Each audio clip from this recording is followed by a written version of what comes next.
speaker, just following on from Aisha, is a grassroots activist from Sheffield Apartheid Free Zone. They've been doing some amazing work locally, and she's going to tell you a little bit about it. Welcome, Emily. Hi everyone, so yeah, I'm speaking on behalf of the Sheffield Apartheid Free Zone. You may have heard of us, or you may have seen some of our posters that are up around Sharrow and Nether Edge. Our group was formed back in March, inspired by the work of the Bristol Apartheid Free Zone, with the goal of creating Sheffield's own Apartheid Free Zones. Our message is a simple one. Rather than focus on some of the larger boycott targets, we're asking people to specifically boycott Israeli goods, so fruit and vegetables, mainly dates and things like this, that are grown on stolen Palestinian land. We know that much of this produce comes from land illegally occupied under international law, but Palestinian farmers have been expelled.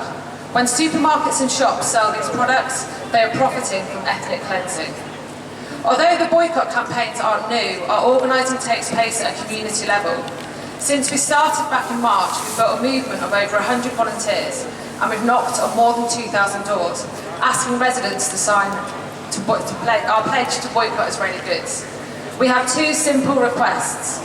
We ask people firstly to sign a pledge to not buy Israeli fruit and vegetables. We then ask them to sign an open letter that we've been showing local businesses, asking them also to not stock Israeli goods. And it has been working. We've had entire streets where everyone we spoke to has signed the pledge. We now have over 850 households and over 20 local businesses signed up. People have literally ran down the street asking to sign up, and also signed up like their whole family members. Generally, the support is overwhelmingly positive, and when it's not, it just gives us an opportunity to speak to members of the community and potentially help them understand the importance of what we're doing. Very rarely have we been met with complete opposition.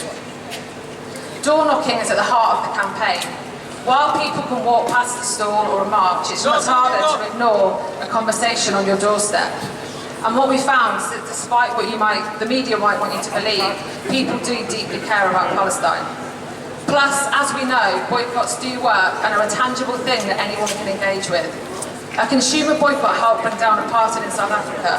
Just this year, the cooperative group announced that it will stop sourcing goods and ingredients from Israel altogether, following pressure from its members. Boycotts make a difference economically, but also socially. They mobilise people, educate people, and they build grassroots power. They enable us to have conversations with our neighbours, who can in turn have conversations with their friends and families. Our posters, designed by a graphic designer from her tent in Rafah, can now be seen in windows across Sharrow and Nether Edge.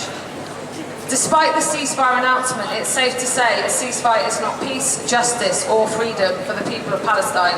And it does not mean we should stop campaigning in all the forms that we do across Sheffield.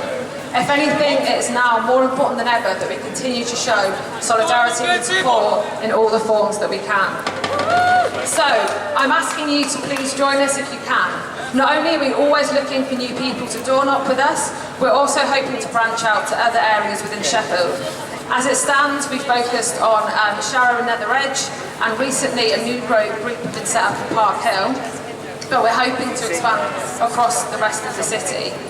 Bristol currently have, I think, 9 or 10 zones, and we'd like to have something similar. If you're interested, we're holding a session at Sheffield Transformed. We're going to be talking about how to set up an apartheid-free zone, and also we will be having a door knocking session this Wednesday. I actually don't know where it is yet, so I can't tell you, but it's on our Instagram, and if you follow us on Instagram, you can find lots of information about us. But yeah, that's it. Thank you.